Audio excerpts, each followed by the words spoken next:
Energy, great. Sorry, my pen's dying a little bit. Energy. Yeah. It has a lithium ion. Lithium. I'm going to put that next to metal. Okay. What are these batteries? Are they one-time use? No. Rechargeable, right? Some of batteries are rechargeable. Down here, rechargeable.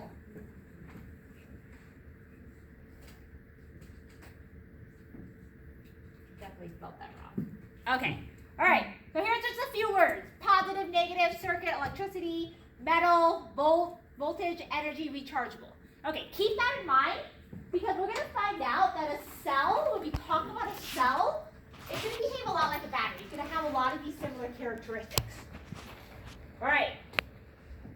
So first of all, the idea that batteries have energy in them, right? You know they can do work. But if you just have a battery, let's say you take the battery out of your phone and you just lay the battery on the desk. Does it do anything if it's just laying out there by itself? No. But you know it has the potential to do work, right? If you plug it back into your phone, then yes, it can do work. So we're going to talk about that potential to do energy, or potential to do work. So again, it's just the battery sitting by itself. It's not exactly working, but you know batteries have energy. It has the potential to do work. Membranes of a cell are the same way. They have the potential to do work. And the reason why is because, what you guys mentioned, electricity. They have an electrical signal. Like batteries, there's a positive and negative. Right? You guys know you have to plug the battery in the right way, right? If you don't match the end, there's a positive and negative, they're not symmetrical. Same thing with a cell. So, a potential is caused by having positive and negative. That's key.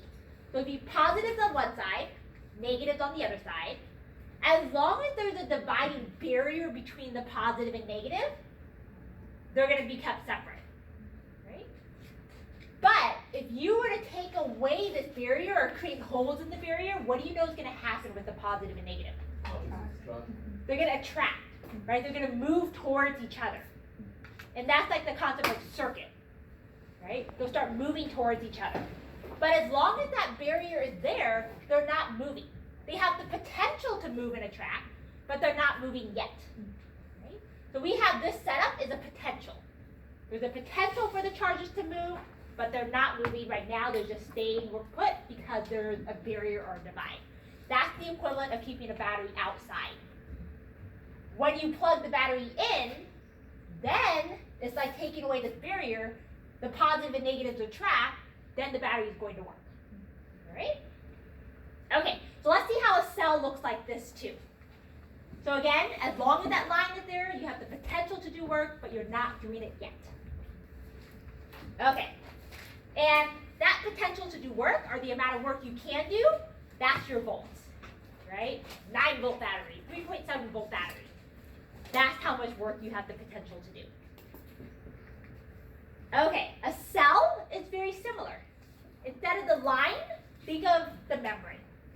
The cell membrane is that physical barrier. Right? So the cell has the potential to do work. We call it the resting membrane potential. So in other words, this is when the cell is just at rest.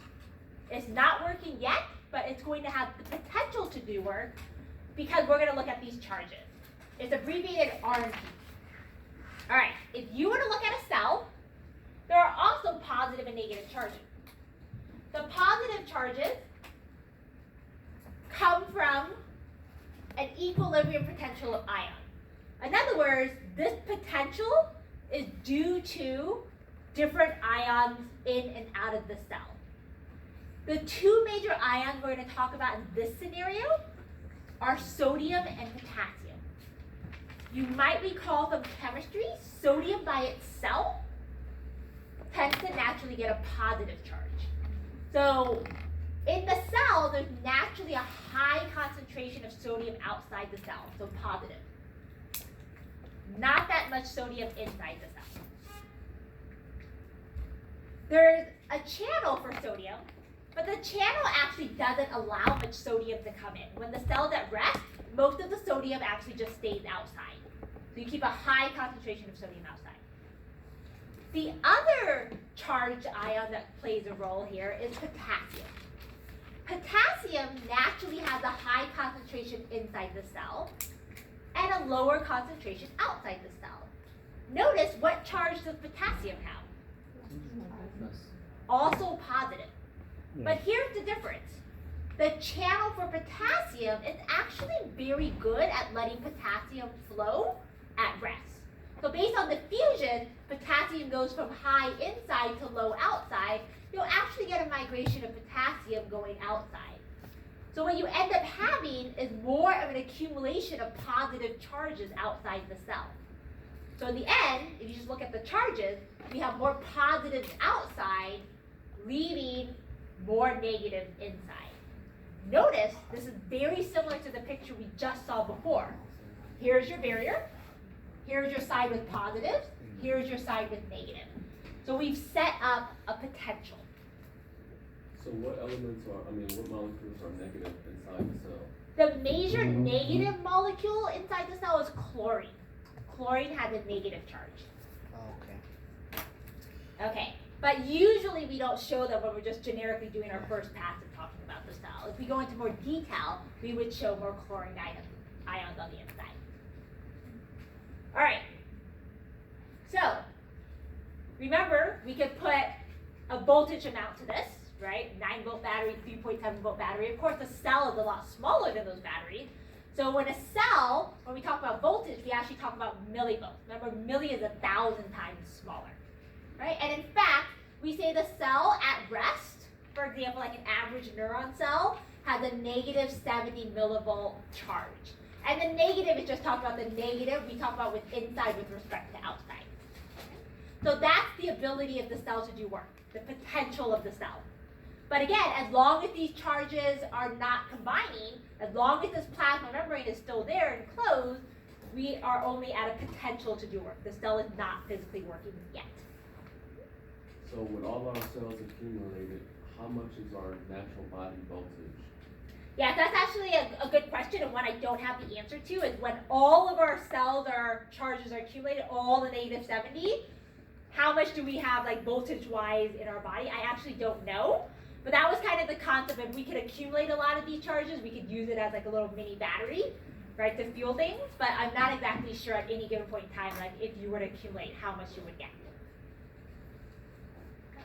All right. Okay, so we're ready for work. Right. Now, here's the problem. One thing we didn't mention about the battery is that if, let's say you have a cell phone, and let's say you actually don't use your cell phone all day.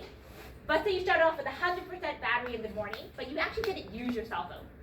At the end of the day, are you still going to be at 100%? No. No, what's going to happen? Loses its charge. Battery. Right, the battery's going to start to drain, even if you didn't use it, right? Same thing with the cell. Even if you don't use it, the ions are going to start to leak. In other words, the sodiums are naturally going to start to leak in. The potassiums are naturally going to start to leak out. Eventually, if they leak to their equilibrium point, there's going to be no difference in charge. There's going to be no positive and negative side. Remember, without the positive and negative, there's no attraction. There's going to be no ability to do work. So we have to make sure that we keep the charges where they're supposed to be. It's the equivalent of keeping your cell phone plugged in. How we do that is through